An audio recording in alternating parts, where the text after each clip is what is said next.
ಏಕದಂತ ವಿದ್ಮಹೇ ವಕ್ರತುಂಡಾಧೀಮಹಿ ತನ್ನದಂತೆ ಪ್ರಚೋದಯಾತ್. ನಾರಾಯಣ ವಿದ್ಮಹೇ ವಾಸುದೇವಾಧೀಮಹಿ ತನ್ನು ವಿಷ್ಣು ಪ್ರಚೋದಯಾತ್. ವಿಶೇಷವಾಗಿ ಇಂದು ಜ್ಯೇಷ್ಠ ಮಾಸ. ಜ್ಯೇಷ್ಠ ಪುತ್ರರಿಗೆ ಮದುವೆ ಆದರೂ ಒಳ್ಳೆಯದು, ಅಥವಾ ಜ್ಯೇಷ್ಠ ಮಾಸದಲ್ಲಿ ಹುಟ್ಟಿದಂಥವರಿಗೆ ಜ್ಯೇಷ್ಠ ಮಾಸದ ಹುಡುಗಿ ತಂದರೆ ಒಳ್ಳೆಯದು. ಏನಾಗುತ್ತೆ ಅನ್ನತಕ್ಕಂಥ ಜ್ಯೇಷ್ಠ ಮಾಸದಲ್ಲಿ ಜ್ಯೇಷ್ಠ ಮಾಸ ಅಥವಾ ಜ್ಯೇಷ್ಠ ಮಾಸ ಹುಡುಗಿ ಅಂತ ಅದು ಮದುವೆ ಮಾಡಬಾರ್ದು. ಇದು ಶಾಸ್ತ್ರದಲ್ಲಿ ಅಶಾಸ್ತ್ರೀಯ ಅನ್ನತಕ್ಕಂಥದ್ದೇ. ಜ್ಯೇಷ್ಠ ಮಾಸದ ಹುಡುಗಿ ಅಥವಾ ಮೊದಲನೇ ಹುಡುಗಿ ಆಗಿರ್ಬೋದು, ಅವರಿಗೆ ಆ ತಾಯಿ ಹೊಟ್ಟೆಯಂತ ಮೊದಲನೇ ಮಗಳು ಅಥವಾ ಮೊದಲನೇ ಮಗಳಿಗೆ ಜ್ಯೇಷ್ಠ ಮಾಸದಲ್ಲಿ ಮದುವೆಗೆ ಶುದ್ಧವಾಗಿರೋದಿಲ್ಲ. ಅದಕ್ಕೋಸ್ಕರ ವಿಶೇಷವಾಗಿ ಜ್ಯೇಷ್ಠ ಮಾಸ ಬಿಟ್ಟು ಬೇರೆ ಮಾಸದಲ್ಲಿ ಮದುವೆ ಆದಂಥ ಪಕ್ಷದಲ್ಲಿ ಯಶಸ್ವಿಯಾಗಿರತಕ್ಕಂಥ ಯುಗ. ಇನ್ ಕೇಸ್ ಜ್ಯೇಷ್ಠ ಮಾಸದಲ್ಲಿ ಮದುವೆ ಆದ್ರೆ ಏನು ತೊಂದರೆ ಆಗುತ್ತೆ ಅಂತ ತೊಂದರೆ ತಾಪತ್ರಗಳೇ ಜಾಸ್ತಿ ಇರೋದ್ರಿಂದ ನಮ್ಮ ಪೂರ್ವಜನರು ಜ್ಯೇಷ್ಠ ಮಾಸದಲ್ಲಿ ಮದುವೆ ಮಾಡಬಾರ್ದು ಅಂತ ಹೇಳಿದ್ದಾರೆ. ಅದರ ಪ್ರಕಾರವಾಗಿ ಕೂಡ ನಾವು ಯಾವುದೋ ಒಂದು ಶಾಸ್ತ್ರವನ್ನು ನಿರ್ಣಯ ಮಾಡುವಾಗ ಕೂಡ ವಿಶೇಷವಾಗಿ ಮುಹೂರ್ತ ಭಾಗದಲ್ಲಿ ಮಾಡುವಾಗ ಕೂಡ ಜ್ಯೇಷ್ಠ ಮಾಸದಲ್ಲಿ ಜ್ಯೇಷ್ಠ ಪುತ್ರರಿಗೆ ಮದುವೆ ಮಾಡಿಕೊಡೋದಿಲ್ಲ. ಹೀಗೆ ಮಾಡಿದಂಥ ಪಕ್ಷದಲ್ಲಿ ನಾನಾ ರೀತಿಯ ಕಷ್ಟಗಳನ್ನೆಲ್ಲ ಅನುಭವಿಸಬೇಕಾಗುತ್ತೆ. ಯಾಕಂದ್ರೆ ನಮ್ಮ ಪೂರ್ವಜನರು ಮೊದಲಿಂದಲೂ ಕೂಡ ಮಾಡ್ತಾ ಬಂದಿದ್ದಾರೆ. ಅದಕ್ಕೋಸ್ಕರ ಜ್ಯೇಷ್ಠ ಮಾಸದಲ್ಲಿ ಜ್ಯೇಷ್ಠ ಪುತ್ರಿಗೆ ಮದುವೆಯನ್ನು ಮಾಡಿಕೊಡೋತಕ್ಕಂಥದ್ದು ಅದು ನಮ್ಮ ಪೂರ್ವಜನದಿಂದಲೂ ಕೂಡ ಇಲ್ಲ. ಅದಕ್ಕೋಸ್ಕರ ಇನ್ನೊಂದು ವಿಶೇಷ ಅಂತಕ್ಕಂಥದ್ದು ಹೇಳಿದಾಗ, ಜ್ಯೇಷ್ಠ ಮಾಸದಲ್ಲಿ ಮಾಡಿದಂಥ ಹುಡುಗಿ ಗುರುಬಲ ಇದ್ರು ಮಾಡ್ಬೋದು, ಅಥವಾ ಹುಡುಗರಿಗೆ ಗುರುಬಲ ಇದ್ರು ಮಾಡ್ಬೋದು.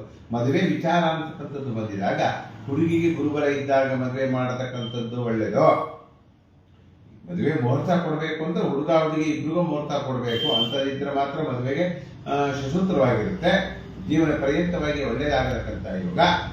ಇಲ್ಲಿ ಏನಪ್ಪಾ ಅಂದ್ರೆ ಈ ರೀತಿ ಇದ್ದಾಗ ಮದುವೆ ಮಾಡಿಕೊಳ್ಳಬೇಕು ಅಂತ ಪಕ್ಷದಲ್ಲಿ ಶುಭ ಮುಹೂರ್ತದಲ್ಲಿ ಮದುವೆ ಆಗಿರ್ಬೇಕು, ಜೀವನ ಶಾಶ್ವತವಾಗಿ ಒಳ್ಳೆಯದಾಗತಕ್ಕಂಥದ್ದು.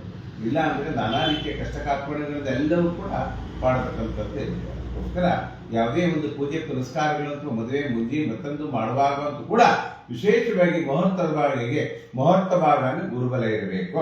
ಈ ತರ ಇದ್ದಂಥ ಪಕ್ಷದಲ್ಲಿ ಯಶಸ್ವಿಯಾಗತಕ್ಕಂಥ ಯೋಗ ಎಲ್ಲರಿಗೂ ಒಳ್ಳೆಯದಾಗುತ್ತೆ. ಈ ವಿಷ್ಣು ಸಂಕಲ್ಪದಲ್ಲಿ ಏನಪ್ಪಾ ಅಂತ ವಿಶೇಷ ಅಂದ್ರೆ, ಮದುವೆ ಆಗಲಿ ಯಾವುದೇ ಒಂದು ಸಮಾರಂಭ ಆಗಲಿ ಗುರುವಿನ ಅನುಗ್ರಹ ಬೇಕು, ಹಿರಿಯರ ಆಶೀರ್ವಾದ ಬೇಕು, ಪೂರ್ವ ಜನ್ಮದ ಪುಣ್ಯದ ಫಲ ಇತ್ತು ಅಂತ ಪಕ್ಷದಲ್ಲಿ ಎಲ್ಲದೂ ಯಶಸ್ವಿಯಾಗತಕ್ಕಂಥ ಯೋಗ. ಇದಕ್ಕೆ ಸರಳ ಪರಿಹಾರ ಅಂದ್ರೆ ವಿಶೇಷವಾಗಿ ಮದುವೆ ಆಗಕ್ಕಿಂತ ಮುಂಚೆ ಗುರುಬಲ ಇದ್ದ ಅಂತ ಪಕ್ಷದಲ್ಲಿ ನೀವು ಮದುವೆ ಹುಡುಗನ ಹುಡುಕೋದು ಅದು ಹುಡುಗಿ ಹುಡುಕೋದು ಮಾಡಕ್ಕಂಥ ಪಕ್ಷದಲ್ಲಿ ಎಲ್ಲವೂ ಯಶಸ್ವಿಯಾಗತಕ್ಕಂಥ ಯೋಗ. ನಿಮಗೆಲ್ಲರಿಗೂ ಕೂಡ ಯಶಸ್ವಿಯಾಗಲಿ, ಶುಭ ಸಿಗಲಿ, ಗುರುಬಲ ಇದ್ದಾಗ ಮಾತ್ರ ಮದುವೆ ಮಾಡತಕ್ಕಂಥದ್ದು, ಮದುವೆ ಸಮಾರಂಭ ಮಾಡತಕ್ಕಂಥದ್ದು, ಗೃಹ ಪ್ರವೇಶ ಮಾಡತಕ್ಕಂಥದ್ದು, ಪೂಜೆ ಪುರಸ್ಕಾರಗಳನ್ನು ಮಾಡತಕ್ಕಂಥ ಗುರುವಿನ ಅನುಗ್ರಹ ಬೇಕು. ಅದಕ್ಕೋಸ್ಕರ ಇವೆಲ್ಲ ಇತ್ತು ಅಂತ ಪಕ್ಷದಲ್ಲಿ ಎಲ್ಲ ಕೂಡ ಸಸೂತ್ರವಾಗತಕ್ಕಂಥ ಯೋಗ ಈ ರೀತಿ ಇರುತ್ತೆ. ನಿಮಗೆಲ್ಲ ಕೂಡ ಗುರುಬಲ ಇದ್ದಾಗ ಮಾಡಿ ಅಂತಕ್ಕಂಥ ನಮ್ಮ ವಿಶೇಷವಾಗಿ ವಿಷ್ಣು ಸಂಕಲ್ಪ ಕಾರ್ಯಕ್ರಮ ಪ್ರತಿನಿತ್ಯವೂ ಕೂಡ ಹೋಗ್ತಾ ಇದೆ. ನಿಮಗೇನೇ ಕಷ್ಟ ಕಾರ್ಪಣ್ಯಗಳಿದ್ದು ಸುಲಭ ರೀತಿಯಲ್ಲಿ ಪರಿಹಾರ ಭಾಗವನ್ನು ಕೊಡ್ತೇನೆ. ನನ್ನ ಮೊಬೈಲ್ ನಂಬರು 9611267766. ನನ್ನ ಸಂಪರ್ಕಿಸಿ, ನಿಮಗೆ ಖಂಡಿತವಾಗಿ ಸುಲಭ ರೀತಿಯಲ್ಲಿ ಪರಿಹಾರವನ್ನು ಮಾಡಿಕೊಡ್ತೇನೆ. ಸರ್ವೋ ಜನಾ ಸುಖಿನೋ ಭವಂತು, ಸಮಸ್ತ ಸನ್ಮಂಗಳಾನಿ ಭವಂತು, ಲೋಕಾ ಸಮಸ್ತ ಸುಖಿನೋ ಭವಂತು, ಸಮಸ್ತ ಸನ್ಮಂಗಳಾನಿ ಭವಂತು. ಕೃಷ್ಣ ಮುಂದೆ ಜಗದ್ಗುರು, ಕೃಷ್ಣಾರ್ಪಣಮಸ್ತು. ಸರ್ವಂ ಕೃಷ್ಣಮಯ.